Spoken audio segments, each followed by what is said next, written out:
देखिए, यह आर्थिक आज़ादी बहुत ही आवश्यक है। आर्थिक आज़ादी से हम बहुत सारी प्लानिंग कर सकते हैं, अपने जीवन शैली को सुधार सकते हैं। महंगाई की चुभन हमें नहीं फील महसूस होती है, क्योंकि महंगाई की चुभन भी कम महसूस होती है जब पैसे की हमारी गिरावट शुरू हो जाती है। पैसा हमारा अनिश्चित रहता है, आमदनी हमारी अनिश्चित रहती है। आमदनी हमारे काम करने पर निर्भर करती है, तभी महंगाई हमको चुभती है, तभी हमें पैसे की कमी चुभती है। लेकिन अगर पैसा लगातार आ रहा है, लगातार हमारे नहीं काम करने के बावजूद भी आ रहा है और हमें ये विश्वास रहता है कि पैसा हमेशा आता रहेगा, तो फिर हमें ये चुभन नहीं होती है, महंगाई हमें फील नहीं होती। उसी तरह से हम जमा पूंजी जहाँ भी करते हैं, उसमें जो ब्याज मिल रहा है उसमें भी बहुत गिरावट होती है। उसके कारण भी पैसे का वैल्यू बहुत कम होता है। तो हम जनरली निवेश ऐसी जगह करते हैं जहाँ की एप्रिसिएशन ज़्यादा हो, जहाँ पैसे का मूल्यांकन ज़्यादा हो, पैसे का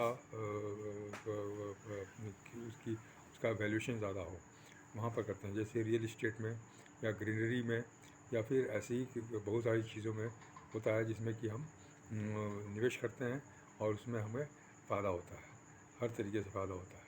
लेकिन निवेश करने में भी हमें सतर्क रहना है, क्योंकि आजकल बहुत सारी ऐसी सिस्टम है जो कि आदमी को धोखा दे देती हैं। ऐसे बहुत सारे लोग हैं जो धोखा दे देते हैं। वो देखते हैं कि इनके पास पैसा है तो उस पैसे का गलत वो इस्तेमाल करते हैं, पैसे को आपसे लेने की कोशिश करते हैं, जान से लेने की कोशिश करते हैं, झूठे झूठे वादे करते हैं और पैसे आपसे ले लेते हैं। इसलिए हमको पैसे देने के पहले सतर्क होना चाहिए, कहीं भी निवेश करने के पहले हमें सतर्क होना चाहिए, पूरी तरह से उसकी जांच परख करनी चाहिए। पूरी तरह से जांच पड़ताल करने के बाद ही आप निर्णय लेना चाहिए कि हमको क्या करना है। जब तक कोई आधिकारिक या कोई पक्की सूचना न मिल जाए किसी कंपनी के बारे में या किसी सिस्टम के बारे में, तब तक पैसा किसी कहने से नहीं लगाना चाहिए। यह सब चीज़ें उस व्यक्तित्व आर्थिक शिक्षा के बारे में सब लिखी हुई है, पुस्तकों में लिखी हुई है।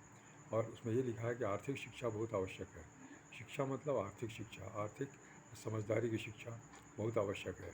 ये एक बहुत बड़ी संपत्ति है, पैसे से ज़्यादा महत्वपूर्ण है, क्योंकि इस शिक्षा के कारण ही हम पैसे का सही उपयोग कर सकते हैं, पैसे का सदुपयोग कर सकते हैं।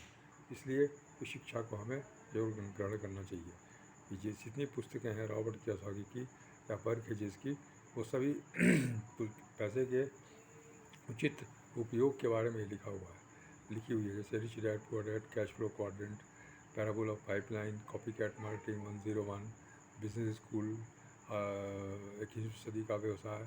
जब जितनी पुस्तकें हैं वो सभी पैसे की उपयोगिता पर लिखी हुई हैं। पैसे का क्या उपयोग हम कैसे कर सकते हैं, पैसे का निवेश हम सुरक्षित रूप से कैसे कर सकते हैं।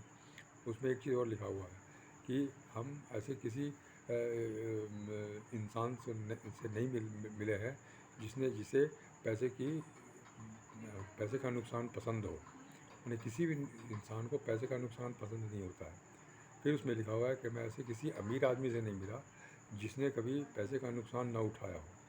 मतलब जो भी हम निवेश कहीं भी करेंगे तो उसमें थोड़ा बहुत नुकसान होना लाजमी है, या कहीं ना कहीं उसकी संभावना अवश्य है। इसलिए हमें उसके लिए तैयार होना चाहिए। और तीसरी चीज़ बताया है कि हम ऐसे बहुत सारे गरीब और मध्यम वर्गीय लोगों से मिले हैं जिन्होंने निवेश में कोई भी पैसा ना गंवाया हो। मतलब जो मध्यम वर्गीय लोग हैं या गरीब लोग हैं, वो निवेशी जो है वो बहुत कम करते हैं, और या ऐसी जगह करते हैं जहाँ बहुत ही ज़्यादा सुरक्षा हो, वहाँ से रिटर्न बहुत कम मिले, इसलिए निवेश नहीं के बराबर रहता है। और इसके लिए वो कोई रिस्क नहीं उठाते, वो कोई नुकसान नहीं उठाते। लेकिन वो हैं गरीब, वो है मध्यम वर्गीय। इसलिए बिना रिस्क के हमें हाई रिटर्न्स नहीं मिल सकता, हमें रिस्क उठाना ही पड़ेगा।